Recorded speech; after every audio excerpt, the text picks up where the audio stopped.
फायजा, तुम्हारे अब्बू का फोन आया था। क्या कहा आपने उन्हें? मैंने उन्हें बता दिया था कि तुम शॉपिंग करने गई हो। और उन्होंने क्या कहा? कुछ नहीं कहा, उन्होंने फिर फोन बंद कर दिया। मैम, मैं अपने अब्बू को फोन कर सकती हूँ? हाँ, कर लो।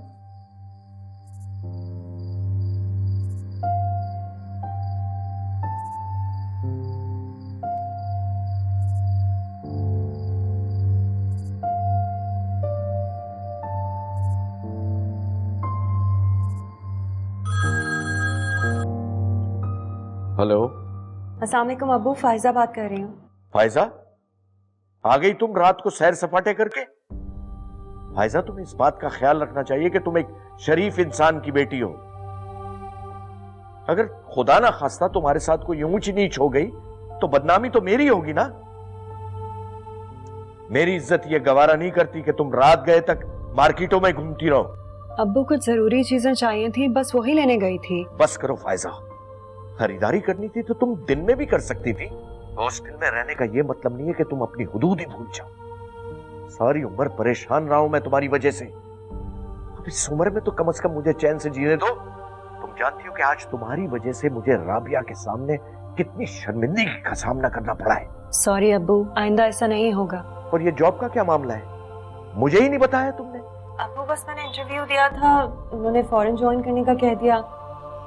वैसे मैंने कॉल की थी आपको बताने के लिए, लेकिन बात नहीं हो सकी आपसे। कहां मिली है जॉब?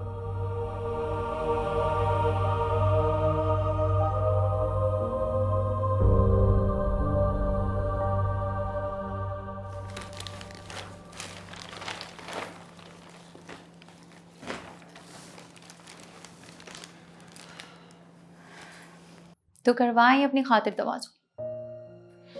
वैसे तुम्हें समझना ना बहुत मुश्किल है।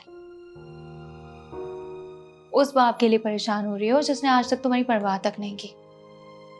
यार जो भी हो, हैं तो मेरे अब्बू ना। हाँ, वो बाप जिसे तुम्हारे रात को देर से आने पे तो एतराज है, लेकिन वो इस बात से बिल्कुल मुतमईन है कि उसकी बेटी हर रात घर से बाहर गुजारती है। अगर वो इतनी इज्जतदार होते ना तो तुम्हें अपने साथ रखते। जवान बेटियों को ऐसे हॉस्टल्स में लावारिसों की तरह नहीं छोड़ता कोई। देखो, मैं उनकी मजबूरी समझ सकती हूँ। उनकी दूसरी बीवी मुझे साथ रखना ही नहीं चाहती थी। क्यों तैयार नहीं है? वो घर तुम्हारे अब्बू का है ना, तो तुम क्यों नहीं रह सकती वहां? घर मेरे अब्बू का नहीं है। अब्बू के पास जो कुछ भी है वो उनकी दूसरी बीवी का है, इसलिए उनको मजबूरन उनकी हर बात माननी पड़ती है। वैसे देखा जाए तो ये अच्छा ही है कि मैं उनसे दूर रहती। साथ रहती तो उनकी कड़वी बातें सुननी पड़ती। थोड़ी देर के लिए मिलती है ना, क्या कुछ कह जाती है मुझे। साथ रहती तो पता नहीं क्या हाल करती मैं। कुछ भी हो यार, कोई भी बाप इतना मजबूर नहीं होता कि अपनी बेटी को अपने साथ ना रख सके। और वैसे वो तो तुम्हारी माली मदद भी नहीं करते, वरना आज तुम्हें जॉब करने की जरूरत ना पड़ती। किरण, मैं जॉब किसी मजबूरी के तहत नहीं कर रही। मैं अपने लिए कुछ करना चाहती हूँ। अपने आप को अपने पैरों पे खड़ा करना चाहती हूँ, ताकि कभी भी मुझे किसी के सहारे की जरूरत ना पड़े। क्योंकि तुम्हारा अपना बाप तुम्हारा सहारा नहीं बन सका, इसलिए आज तुम बगैर सहारे के रहना चाहती हो।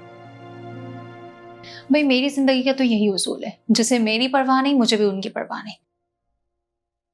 वैसे भी जिनका हमारे दुख सुख से कोई लेना देना ही ना हो, हम क्यों उनके लिए आंसू बहाते रहे?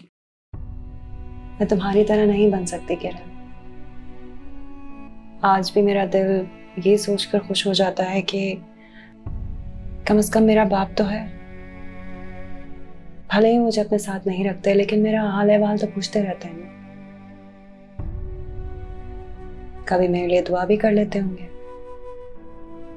बस मैं इसी में खुश हूँ।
आज तो चेहरे के तासुरात कुछ बदले बदले से हैं।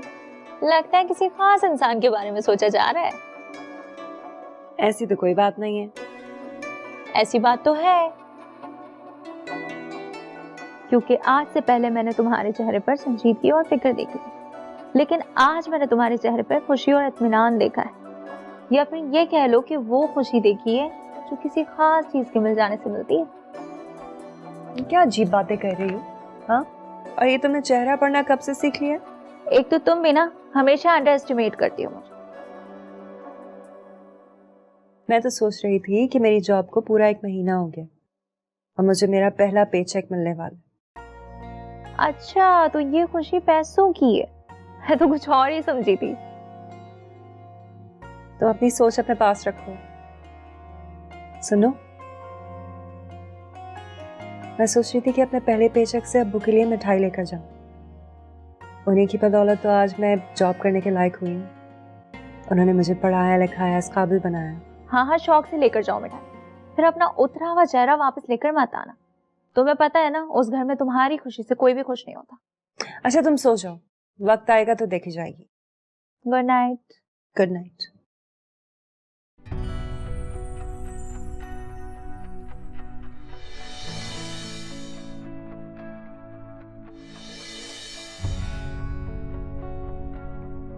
क्या हुआ, कोई भूत देख लिया क्या? आयतल कुर्सी पर हो, सो जाओ।